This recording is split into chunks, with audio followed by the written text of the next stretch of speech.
Good morning guys and welcome to the next episode of The Rise with Red Bull Leipzig. Now, we have passed the festive period, we are into January the 10th to be specific, and you know what that means. Yes, it's transfer window time.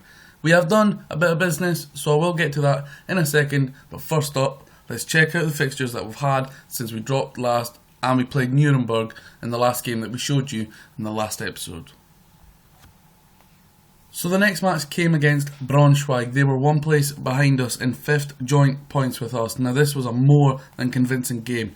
This was a game that felt like we were miles better than them. They didn't feel like a 5th place team in the second Bundesliga. We won 4-1, they had 7 shots, none on target, where we had just under half of our shots on target and 60% possession almost. And we won convincingly 4-1, although we did go behind to a Lucas Klostermann own goal. Poulsen, Selke, Sabitzer and Forsberg, 4 key players in our team, all getting on the score sheet. And the man of the match performance going to Rani Khedira, the ball-winning midfielder who got 1 assist in this game. A big win that kept us ahead of them. Prior to the Braunschweig game, we did make a change in assistant manager. The assistant manager that I had, I didn't feel was good enough. He was more of a reserve team coach. He really didn't have attributes above 10. In fact, he was very poor. I should have probably got rid of him earlier. So we brought in Manfred Dubsky, who was the assistant manager of the reserves at Schalke. Now, he is much better all round in terms of stats and attributes, and hopefully he can bring something to me. He does have a bit of experience at the age of 61, and he has done all sorts of roles at Schalke. Hopefully he can be a key addition to the team and my assistant manager. We also brought in one coach, the 45-year-old former Bayern Munich player and German international Mehmet Scholl. I really needed a coach added because I don't have that many coaches and we really needed bodies and to fill up the spaces. So we brought in Mehmet Scholl on a free transfer. So back to league action after the Braunschweig game at the Red Bull Arena. We play Union Berlin in a game where we won 4-3, where we had multiple shots, 21 in total, 14 on target, and the possession was quite split, but it was a game that went back and forth.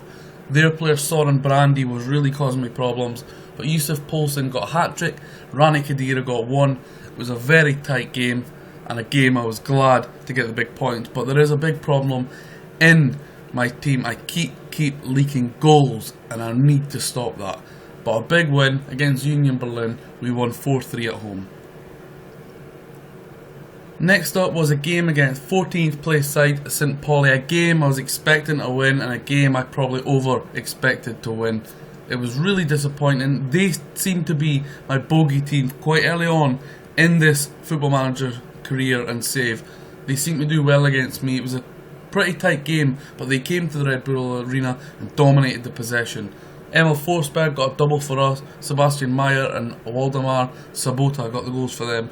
A game that was pretty poor from us, as you can see from the Leipzig stats. Forsberg got a 9, no other player got 7 or above. Klostermann, he seems to be struggling at the moment, he got a 6, bang on. Poor result, very unhappy with this game. We got outplayed and outclassed at home by a team that are not going to finish in the top half.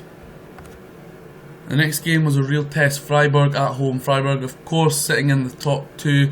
Full of decent players, we just could not do it. Mats Muller-Dele put them in front after 46 seconds, and it was a case of, oh god, here we go again.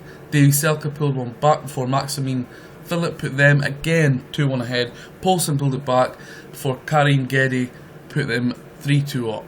A game that was quite split in terms of shots, on target shots. We only got 3 on target out of 19 shots in total, which is very poor.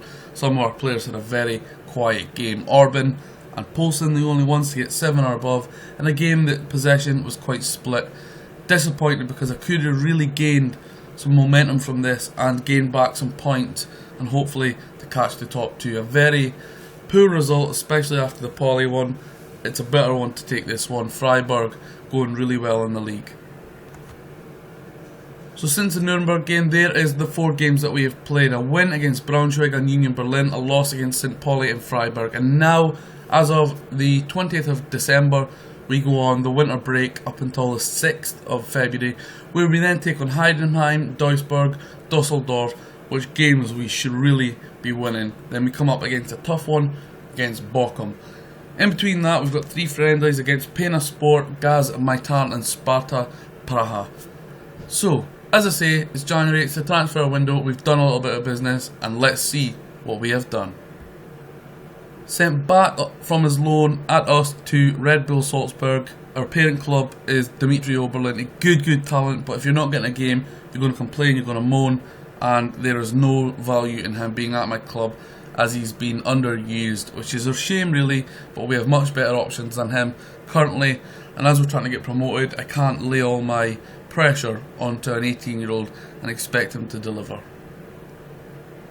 A very good young goalkeeper, Osman Hadzikic, who we had on loan. We have sent him back also. I did not sell any of my goalkeepers that I planned to, well, especially Cortolte. I expected to sell him, but he did not go. There is no point in him staying at the club to be third choice goalkeeper. Also sent back on loan to Austria Vienna, but in a year or two I would like to take him on a permanent if possible, but we'll see how that goes.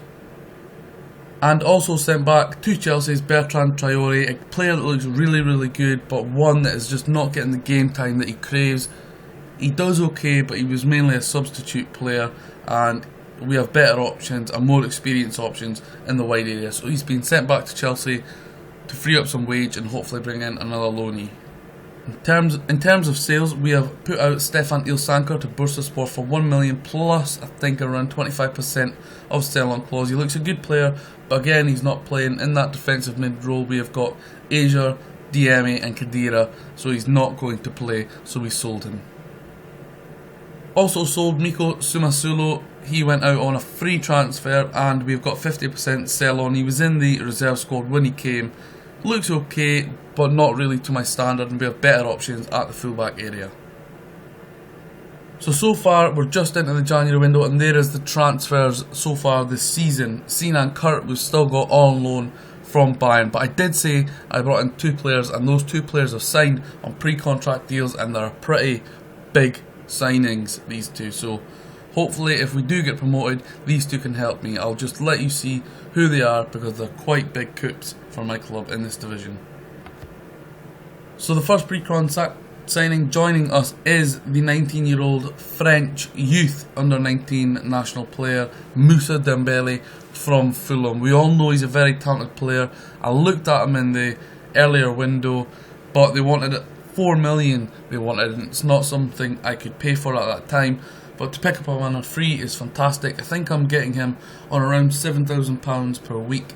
He's got a lot of great attributes: determination, finishing, really good pace, really good acceleration, 15. He's got a lot of decent attributes to go on to become definitely a France international and one of the top strikers in the game, potentially, and I hope. So I look forward to him joining next season. And the other pre-contract signing coming in from Bayern Munich on £30,000 per week is a bit of a coup. The experienced 25-year-old former under-21 German international player is Jan Kirchhoff. Now, he looks really good. He's not Bayern type quality. I don't think that's why we managed to get him, and he's willing to drop a division. Of course, if we get promoted, he doesn't drop a division, but he's got some really good attributes in terms of his anticipation, composure, concentration, decisions. His marking, his passing is pretty good too, tackling, teamwork, and of course, that pace of 18 is absolutely incredible for a central defender, because we don't often get pace defenders with 15 plus in the game. So him to have 18 is very good, and his strength is also very good. So in terms of tactics, we have been tweaking here and there, especially with defence, trying to get it right. We've also changed Kaiser from a box-to-box to a deep-lying playmaker, and Selka from an advanced forward to a poacher. We've been tweaking with the set pieces also, so hopefully next video I can bring you, we will show you some set pieces and if they have been effective so far. But we've not done too much with the team other than the defence really, which really needs sorted because we're conceding far too many goals. So here is the league table just beyond the halfway point. 19 games played, 9 wins, 4 draws, 6 losses. We are the league's top scorer with 47 goals, but the disappointing thing about this is 36 goals conceded, which is almost 2 a game pretty much, and that is very poor considering only the bottom club, Firth, have conceded more than us, which is very worrying. And looking at the top of the table, Karlsruhe, who have got 43 points, they've only conceded 8 goals in total. They are 12 points ahead of us. That's going to be difficult to catch them. Freiburg are 8 points ahead of them. That's why that was such a big game that we just lost to them. Can we catch them? Yes, possibly, but it's going to be a big uphill challenge, especially with Bochum 1 point behind us, 1860 in Munich, only 1 point behind us. Sorry, Bochum are level, and Braunschweig are 3 points behind us. So I think the race for the playoff position, which I'm currently in, is going to be very tight, but I'm looking ahead and up the table and not looking at those following us. We really need to stop conceding goals. The aim is to get, hopefully, a central defender in this window if I get a bit of money by selling players, and if possible, a goalkeeper also. So that's what I hope to get. If you've got any recommendations, let me know on our Facebook page, Twitter, or in the comments on YouTube. So the positive around my team is scoring goals, and the best player currently is Yurari Yusuf Poulsen, who has got 16 goals in total and is the top goal scorer in the league. Davy Selke has got 9 goals in the league. So goal scoring is not a problem, but we really need to sort the defending out if we're going to really push for that title that is quite far away, or get an automatic promotion via second place, which we are 8 points behind Freiburg. Big hopes, but hopefully we can do it, but who knows. January transfer window, hopefully we'll get some more business done. Thanks for checking out the video, and I'll see you next episode. And don't forget to subscribe and like the videos. Thanks, take care, goodbye.